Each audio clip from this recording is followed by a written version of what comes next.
tell the people what you're going to tell them, then tell them it, and then tell them what you just told them. And I try and do that, except today I have no idea what I'm going to tell you. So I can't quite tell you what I'm going to tell you, but I just told you that, so that'll have to stand in. I'm not going to introduce myself because I don't like talking about me. I like to hear about you.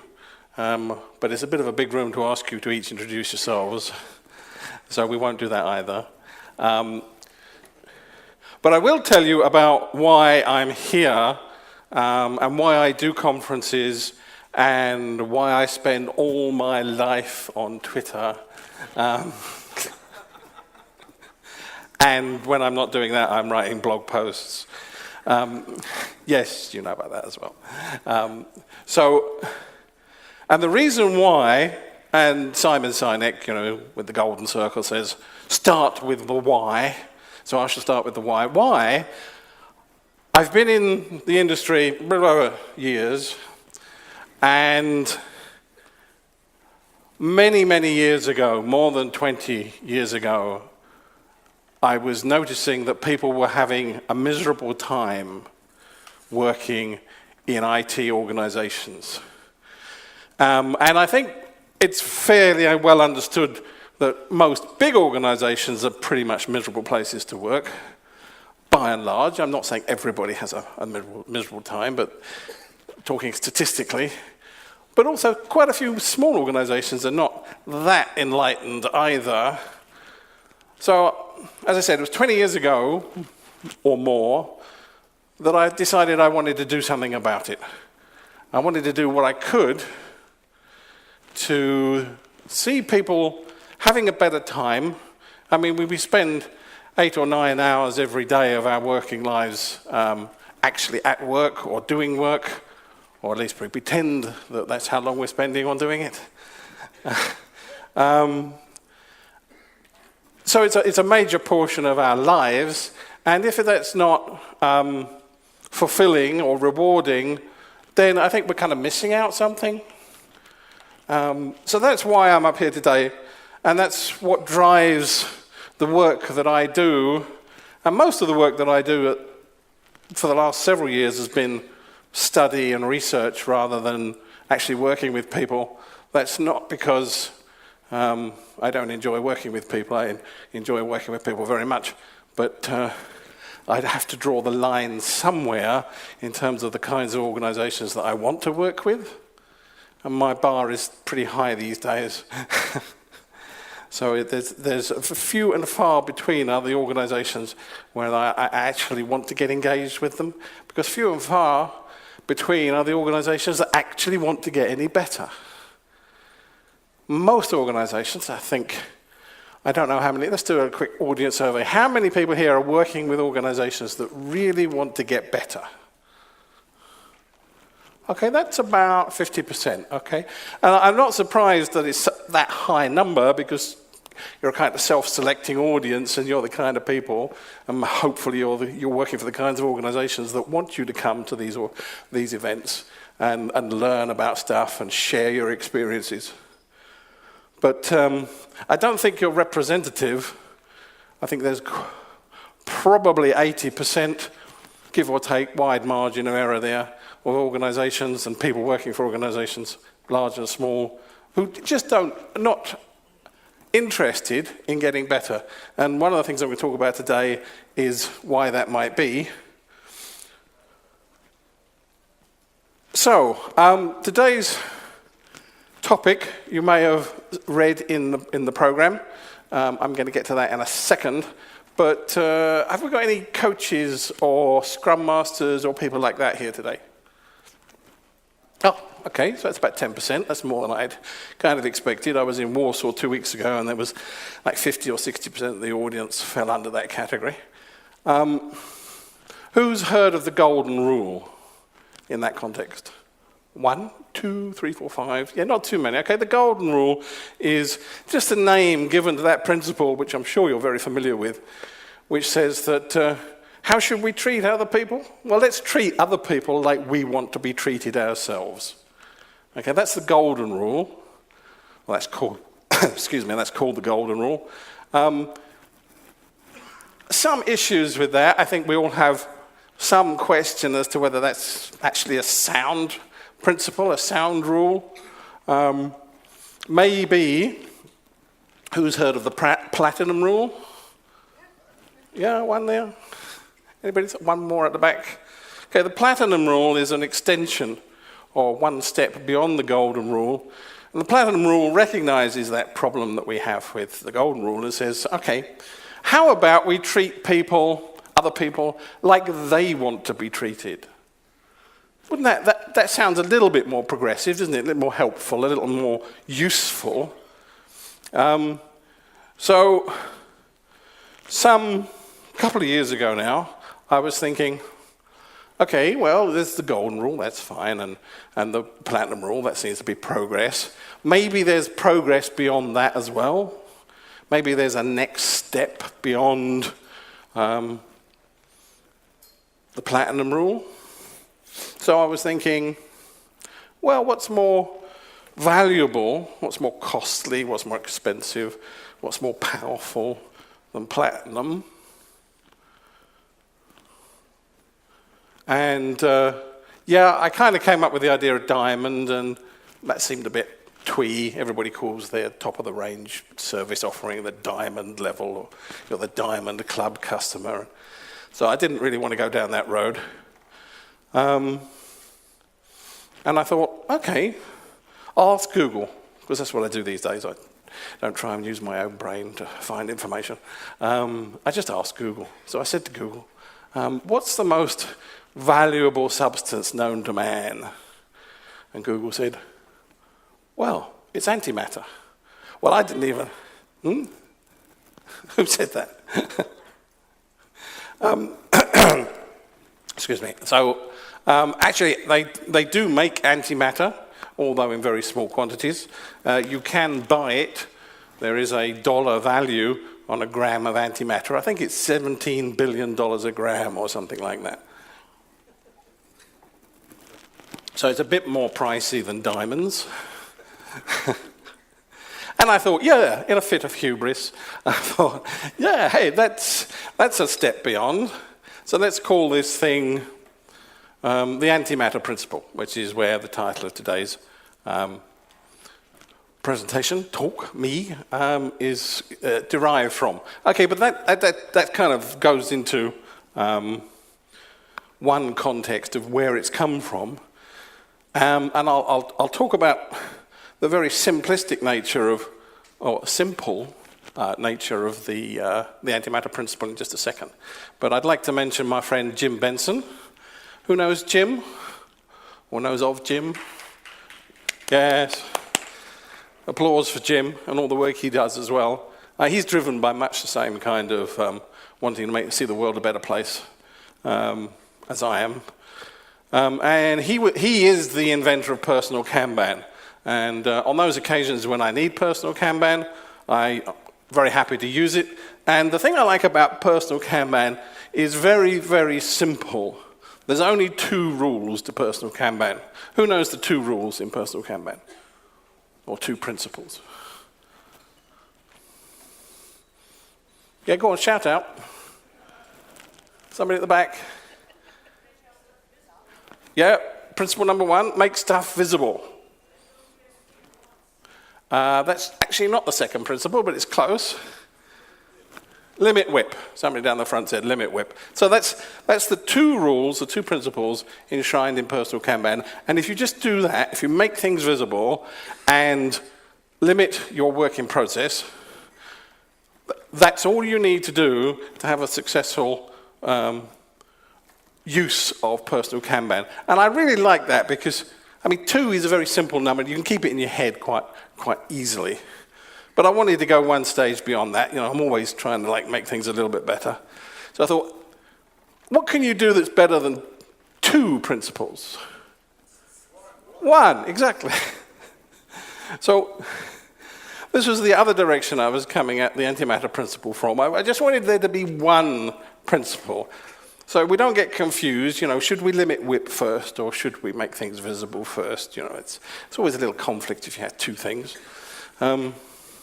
So the one principle, the one simple thing that I'll talk a little bit more about where it's come from in terms of practical term origins in a minute. But in a nutshell, the Antimatter Principle says, attend to folks' needs. That's like only 4 words. If you can get it simpler than that, then please go ahead. There's always scope for improvement. But when I wrote it down, which was like a little bit like 2 years ago, I thought, I like that. That plays well to my understanding of the principles of human nature and why people do things. It's congruent with the work I've been doing with nonviolent communication, which I'll get into talk about a little bit more in a moment as well. But the practical origins of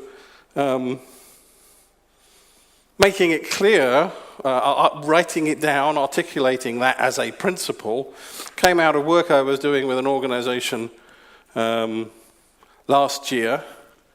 And the problem was, and this is a problem I think is almost universal in the world in general. It's not specific to technology, it's not specific to knowledge work, it's not specific to IT, but all of those are very clear examples where it happens. But the problem in question was we had a whole bunch of developers and testers all around the world who basically weren't that interested. They weren't that interested in making things better. They weren't that interested in learning new things and doing things in new ways. They were just kind of happy, just kind of doing what they liked doing, which was writing a bit of code here, doing a few user stories there, doing a bit of testing over there. And they just kind of rolled along. And the company wasn't entirely satisfied with that because the results were fairly poor in terms of getting stuff out the door. They'd never really got to the point where, although they might have been fairly happy with how they were working, actually working in a way that got product out the door, that wasn't on the agenda, basically.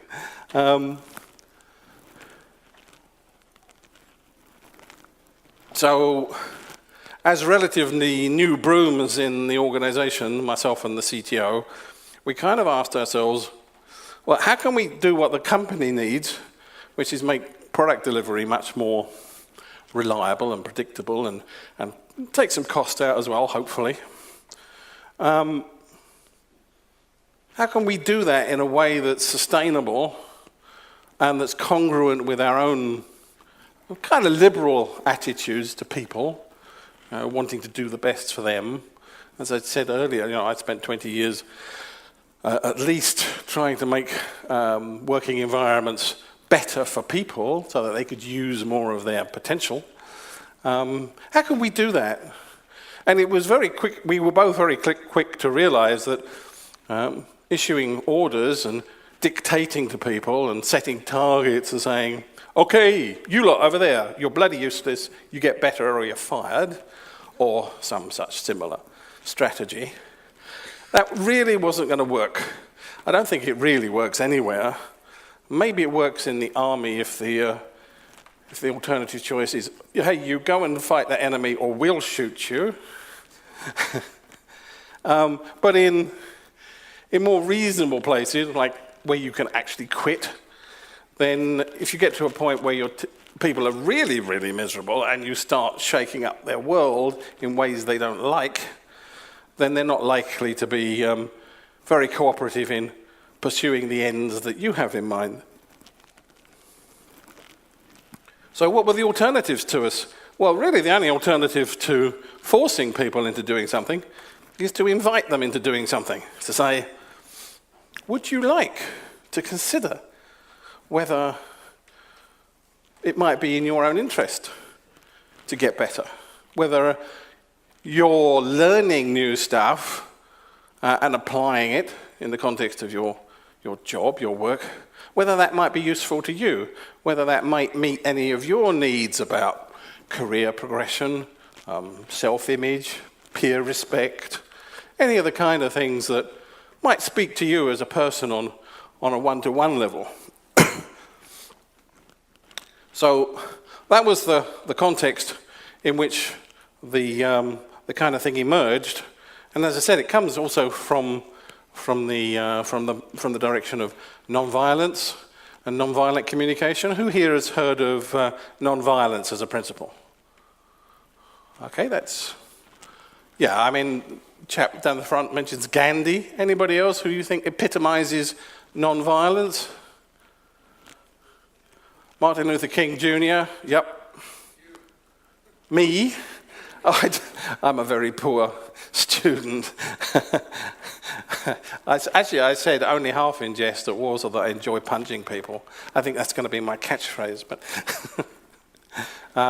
I do try. I do try and model non-violence. In fact, I have done for 20 years, and that's kind of where the roots of the Antimatter Principle come from. It's like 20 years ago, I had no vocabulary for this, and Marshall Rosenberg's work with nonviolent communication, I'll get onto that in a second, his work has given me a vocabulary to be able to talk about nonviolence and its role in the workplace.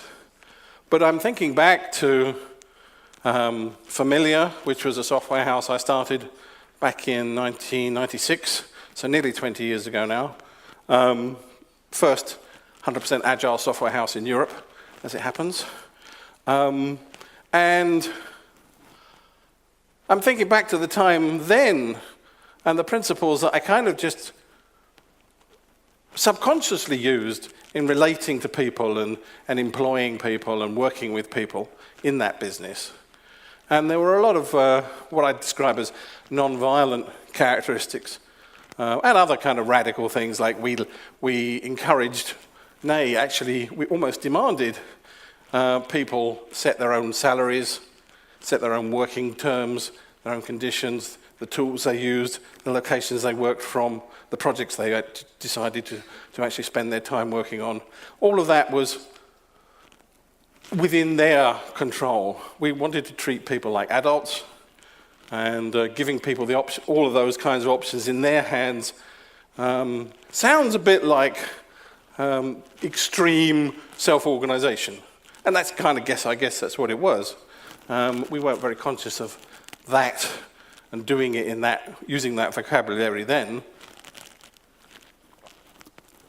But it worked very well for us. We were very successful at the time. So maybe talking about software houses, I'll come back to nonviolent communication in a minute, but I have a small break for the audience to talk amongst yourselves, and the question is, because we're actually here talking this week about the future of testing, and I don't think testing exists in isolation. Who here wants testing to exist in isolation? No? Okay, well, I'm encouraged by that. I mean, I suspect if you talk to some software developers and when you'd say, who wants software development to proceed in isolation, we'd see a few hands. I mean, I enjoy locking myself in a cupboard under the stairs when I'm writing code. But I think testers generally, not wishing to put words in your mouth, but I've got the impression this week that actually you're really kind of more interested in the bigger picture stuff, talking with people, understanding what they're trying to achieve and how your team can help them achieve that. Working more in terms of the future, working more closely with other skill sets in the organization, like cross-functional or multi-skilled teams where the testers are actually part of the dev team. Who was it this morning was talking about not using the word tester at all, just talking about devs? Who was that? That was Lisa, yes.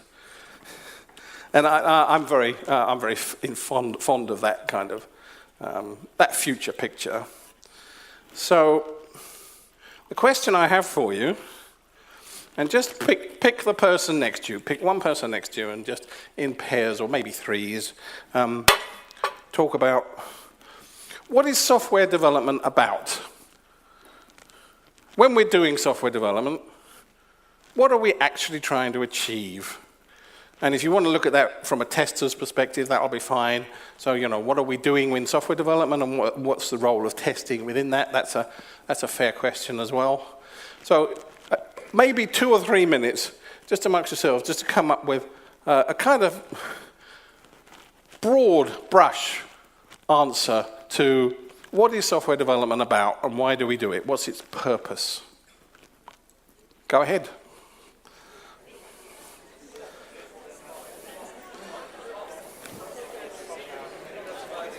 No slides.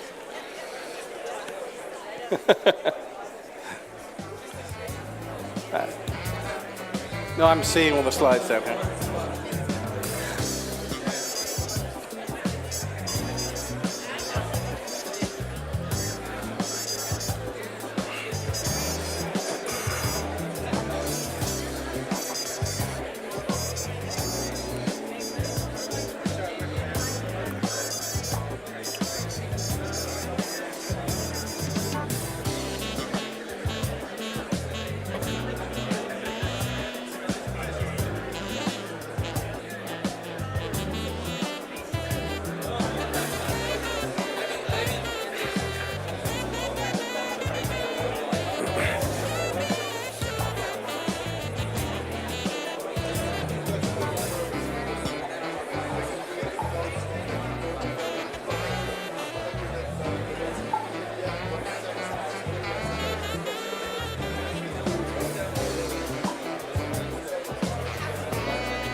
Okay.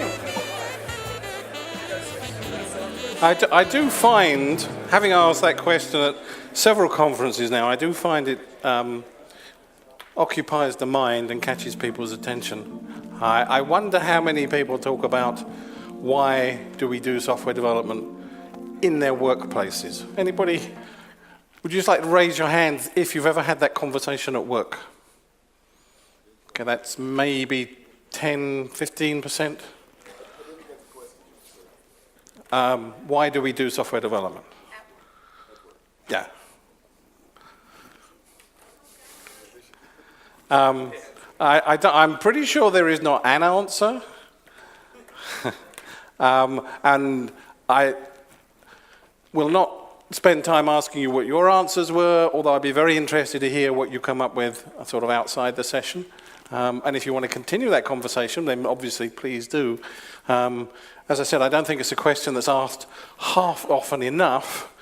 And if we truly believe that purpose is one of the three cornerstones of intrinsic motivation, along with the other two, wants to suggest what the other two cornerstones of intrinsic motivation are? Mastery.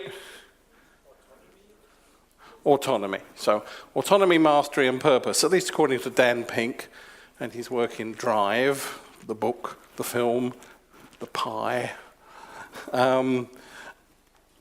Yes, so if we believe that we're trying to build an environment, and going back to that Indian, global situation, although the majority of people were in India at the time, with that company, what we very rapidly realized was that what we needed to do was to create an environment where people had the choice and to do what we could, from our point of view, to increase the opportunities for intrinsic motivation to take hold.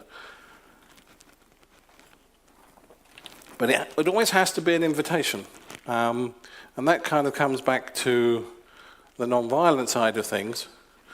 Nonviolence says, and for the benefit of those people who haven't read my definition of violence, or maybe Marshall Rosenberg's definition, which is where I derive mine from, I'm not talking about hitting people with sticks, although that in itself obviously is pretty violent. I'm talking about the use of fear, obligation, guilt, and shame to coerce people into doing things that they would not necessarily otherwise choose to do. We see this in our society, and our workplaces are, sadly, often a reflection of the societies within which they exist. So we see very commonly the use of violence by that definition. And I think it's inextricably wrapped up with the common beliefs about how organizations should work, the common beliefs about how organizations should be structured in terms of management and workers, and a whole host of other kind of implicit assumptions which don't really see the light of day very much. If I say theory X and theory Y, who's heard of those terms? Okay, so that's probably worth explaining. Theory X is a motivational theory, or a theory of motivation, which says people are basically idle and shiftless and lazy, and you have to beat them with a real stick to get any work out of them. That's kind of theory X in a nutshell. On the other hand, and both of these come from a chap called Douglas McGregor, who was writing about this in the 1930s. On the other hand, theory Y says people are trying to do a good job. They get a lot of pleasure when they can achieve things. They're basically self-motivating and self-starting. And if we just clear the blockages out of the way and give them a free run at doing their work, then they're going to do a good job. And as you can see, these two sets of assumptions are diametrically in opposition, basically. And sadly, again, I find it sad and tragic, most organizations still, and most of society still, subscribes to the theory X model. And that's kind of one of the roots of a whole bunch of stuff in organizations around management structures, governance, policies, procedures, compliance, all those things that get you to do the things that you know are stupid, but you have to do anyway, otherwise you get some shit, then that all comes from that side of things. That's how theory X drives organizations to do the things that they do. On the other side, there are a few organizations out there that are kind of theory Y oriented and structured around trying to give people the free run at doing a good job. And typically, and there's been some research done on this, typically those organizations are markedly more successful than the theory X organizations. So it's particularly acute in knowledge work. And by knowledge work, I mean the kind of things that technical people do every day, non-repetitive, not particularly predictable, things that need to be sorted out by use of your brain. That's kind of what my definition of knowledge work is. And our organizations are not geared to that kind of work. They're geared to the kind of old school work exemplified by Taylorism, whose statistical basis or scientific basis, it's called scientific management, is founded upon big hairy lads shifting pig iron from A to B. And that, kind of muscle work is in many ways the antithesis of knowledge work, but most of our organizations are still structured and geared and run on the lines of assumptions about work is shifting large, heavy things from one place to another. And that's, of course, not, and increasingly in the future, never going to be true again. Well, unless, of course, we bomb ourselves into oblivion and we don't have any electricity anymore and we have to give up on using computers. But I don't necessarily foresee that as a future. Okay.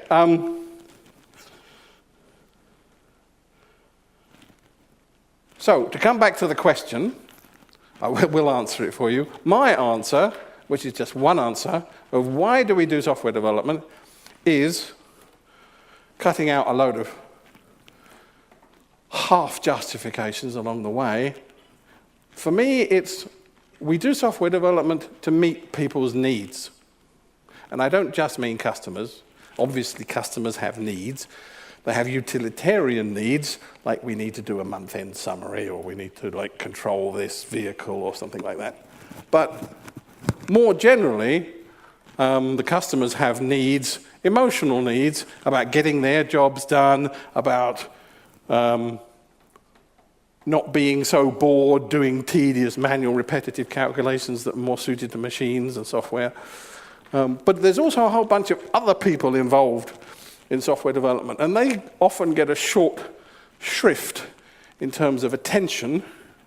It's people like you. You have needs. Who has ever asked you, in your work context, again, if you could show your hand, who's ever asked you what your needs are? Yeah, maybe 5%, maybe 10%.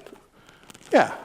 And that, I think, is fairly typical as well, because most organizations see their workers as a fungible set of resources. Yeah. And if person A is not doing the job they were employed for, then they can be fired and we can get another person in and to do exactly the same job, because basically they're just cogs in a machine. In machines we can replace the cogs quite happily, and none of the other cogs are going to be affected, and none of the other cogs are going to complain. And in fact the cog that we're replacing is not going to complain either or feel bad about it. But sadly we're not cogs, or rather happily maybe we're not cogs. We're actually people, and we run on kind of different basis to machines. And so when I say software development for me is about meeting people's needs, it's about meeting a whole different range of people's needs.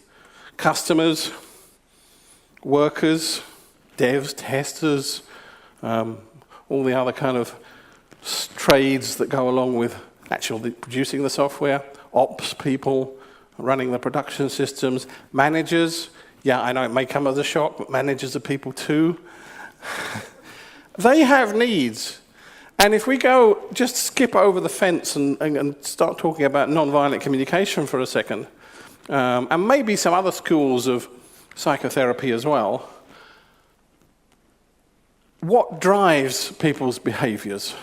This is kind of at the root of nonviolent communication. Nonviolent communication is Marshall Rosenberg's contribution to the world of psychotherapy. And in nonviolent communication, there are basically 4 steps. It's a 4-step process, so it's nice and simple. You can practice it yourself. You just have to understand the 4 steps and you can get started. It's not a short road. I mean, I've been traveling it for like 2 or 3 years, and I'm inches from the beginning of the road. I have no idea where the end will be, if there even is an end. But there are 4 steps in nonviolent communication. The first step is objective observation. Like you were a video camera or a recording microphone, what do you see, what do you hear? without making any interpretations or assumptions or judgments about it. Just literally, what do you see or what do you hear? That's step one. Step two is, how do you feel about that? If somebody says something or you see something happening, how do you feel about that thing? Step three is then trying to interpret those feelings in terms of your needs. I feel upset about that because I need, well, say you see somebody beating somebody up. Say you see like a fracas in the street. I see that. I feel disturbed, maybe fearful, maybe just unhappy, because I need to live in a society where people are safe. Not just myself. I like to feel that other people are safe as well. So that's step three. We try and understand our feelings by interpreting them through that filter of what are our needs, and particularly in negative feelings. If we have a negative feeling about something, it's mainly because some of our needs are not getting met. And if we have a positive feeling about something, it's likely that's because some of our needs are getting met. And then finally, step four, which is kind of an important step, which I quite often forget to get to the end of, because it's at the end and you can kind of easily forget to do all four steps, is make a refusable request. So if you've identified or even guessed at a need that you have that is not being met by a certain situation, you can make a request. You can say to somebody, would you be willing to stop fighting? Okay, that's probably not a good example in the heat of the moment. But maybe once they stop fighting, and you have a chance, if you have a chance to sit down with one or other of them and say, this is how I felt about seeing you fighting. This is because these needs of mine were not getting met. Would you be willing to try not to do that again in the street? And it just sounds very simple, doesn't it? It sounds so simple that it couldn't possibly work. But there is so much body of research and evidence and case studies, not only in the nonviolent communication field of psychotherapy, but other related fields as well. Somebody was mentioning Carl Rogers to me earlier. There's another school of client-centered therapy, is his pigeon. This kind of relationship between needs and requests and talking about stuff works. And it works because as human beings, we have been pre-wired over tens of thousands of years of evolution as social animals. And neuroscience is just beginning to throw a light on how much we are social animals. Has anybody heard of the default mode of the brain? What are we thinking about when we're not thinking about anything else?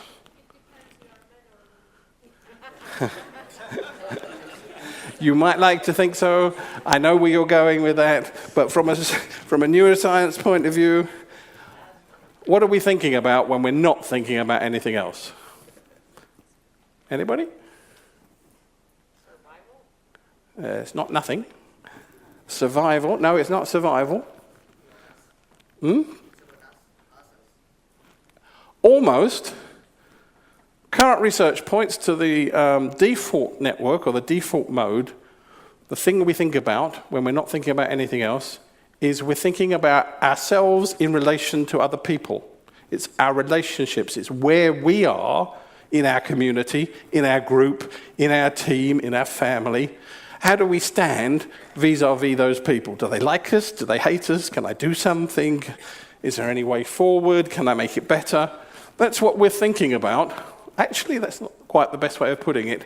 It's what our brains are thinking about, and we're less often conscious of it when we're not thinking about anything at all. So we may consciously think we're not thinking about anything at all, but our brain at the back there is whizzing away going, does he like me? What does he think about me? Is she any good? What about him? That's what our brains are doing all the time. So coming back to therapy, and the way that we're pre-wired, one of the things that I take from nonviolent communication is the idea that one of the most powerful motivators that people have in their lives is doing things for other people.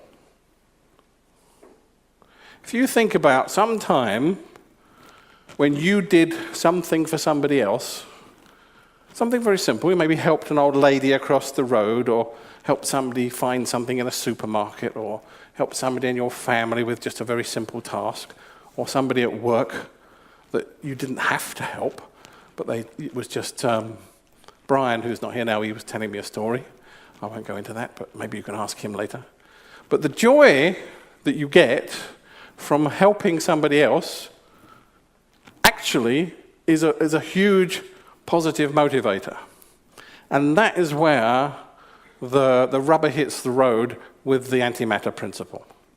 It's like, let's go back to the basic question. How do we build organizations where people can fulfill their potential, grow, evolve, achieve everything that they can possibly achieve? For me, I believe the answer is, if we attend to folks' needs, that's all that we need to do to build that kind of organization. Okay, what I'd like to do now as a second audience participation slot is just have 2 minutes, again in groups of 2s and 3s, just talk amongst yourselves about if you took the Antimatter Principle back to where you work and started applying it, so started asking people about how they felt and what needs were underlying those feelings and what requests they might have, or you might have, to make things a little bit better. How would that go? How would that play out? So the question is,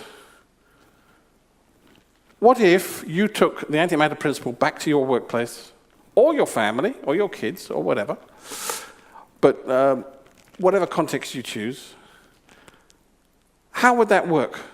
What do you think the effects would be within your organizations? Okay, 2 minutes.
Okay, believe it or not, that was 2 minutes. Again, I'm delighted to see you engaged by that question. So, my time is nearly up, so I'm just going to wrap up. I'm just going to tell you now what I've just told you, because now I know what I've just told you. Basically, the question is, how do we build organizations in the future? And testing is bound to be part of organizations. And we're talking about the future of testing, so ultimately we're talking about the future of organizations. How do we build organizations where less stupid things happen and more people get the chance to do more smart things on a daily basis? I think that's an aspiration to look forward to. I'm sure it will come eventually, but maybe not in my lifetime, maybe not in 100 years, if the history of scientific management is anything to go by. But one day, maybe we can build organizations like that. And my contribution is saying, with the Antimatter Principle, we have at least one clue. We have at least one possible way forward towards that kind of future, towards that kind of organization. There's a lot of things I obviously haven't had the time to go into today. I write about this fairly regularly on my blog. How often?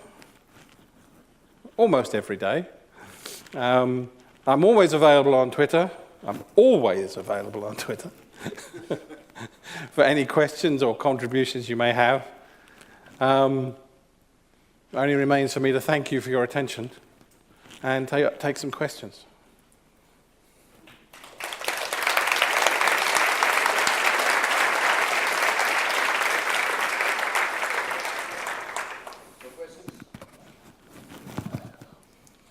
Any questions?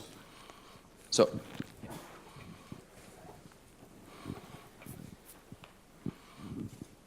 how do you meet the needs of everyone without sacrificing other people's needs? That's a very good question. I'm asked that quite a lot. It's my belief, and I think there's a fair amount of case study evidence to support it, that if people are conscious of this kind of principle, if people are having at least part-way effective dialogue about their respective needs, then people in general are pre-wired to put other people's needs before their own.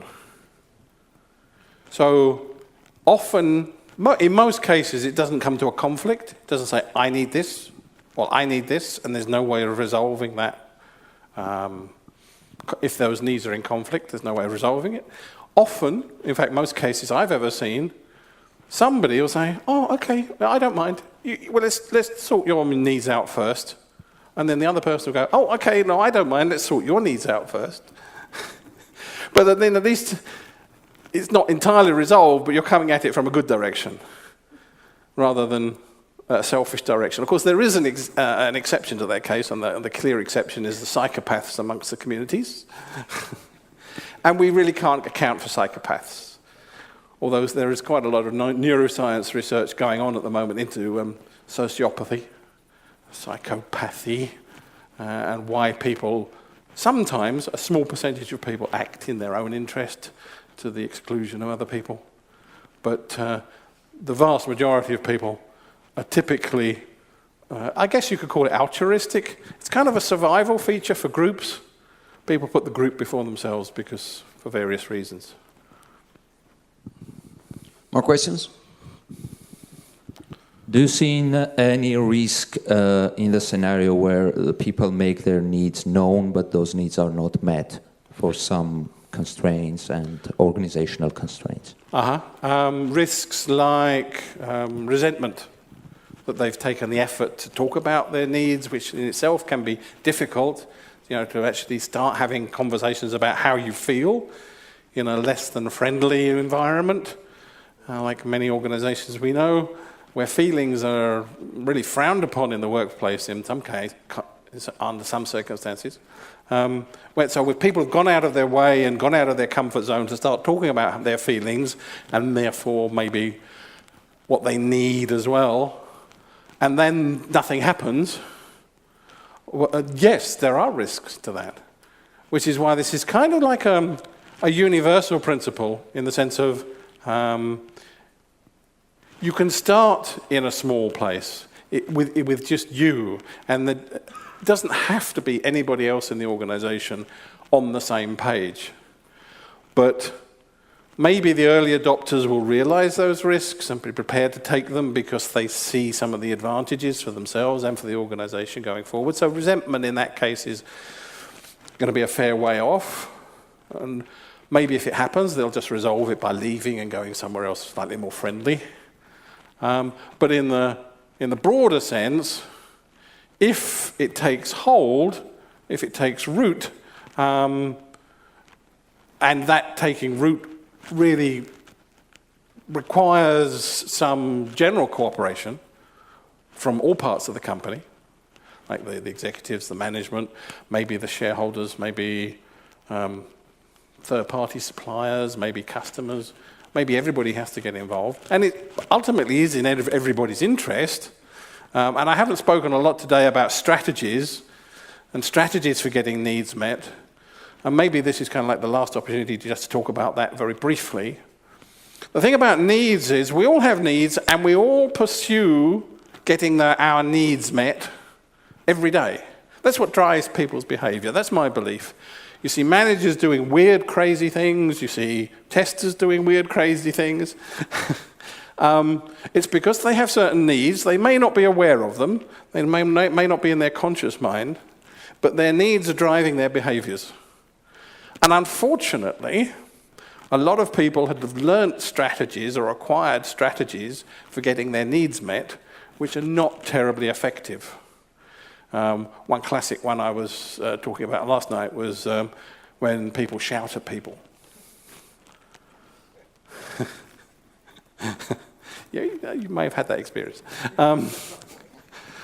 Okay, that's somebody's trying to get their needs met, whether it's because they need to get a thing done because of their own self-respect or because of peer respect or because they need to put bread on the table to keep their family happy or whatever their particular need is for getting that particular piece of work done. They have acquired a strategy at some point in their lives which says, we get things done by shouting at people. And that actually may be true, but not taking into account all of the side effects and implications.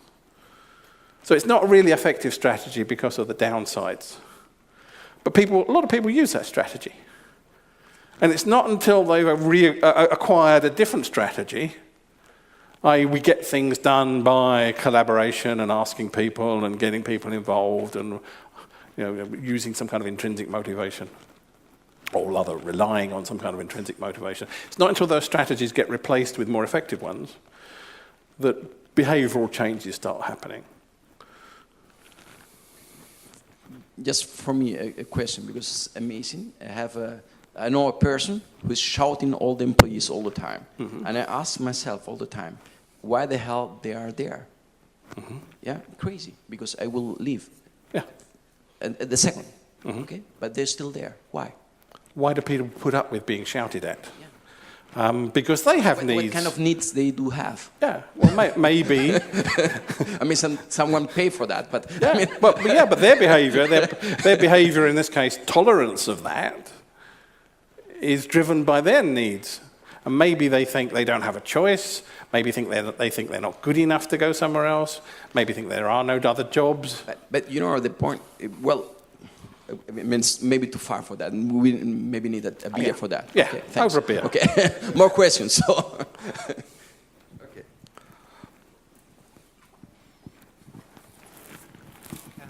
When you talked about smarter organizations, do you see a relationship to the size of the organization? So in my mind, it looks like there are examples of organizations which are closer to use theory Y, and some kind of successful. But then I realized they are all some kind of small. What about bigger ones? So the question, as I understand it, correct me if I've got it wrong, is there a correlation between organizational size and whether they're theory X or theory Y? In my experience, no.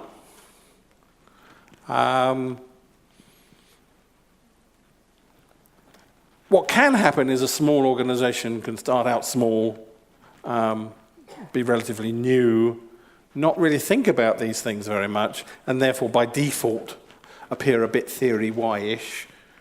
And then as they grow, they see what other organizations do when they grow, and they split up into departments and functional groups, and they put management hierarchy in, and they put controls and policies and procedures and processes. So they become much more obviously theory X. But I don't think that's a function of their size. I think that's a function of how they've evolved to that point.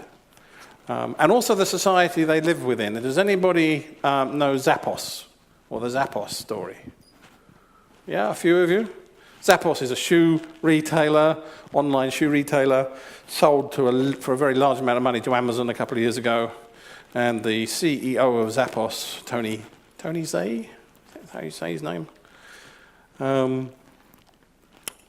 He's, from day one, been very focused on culture.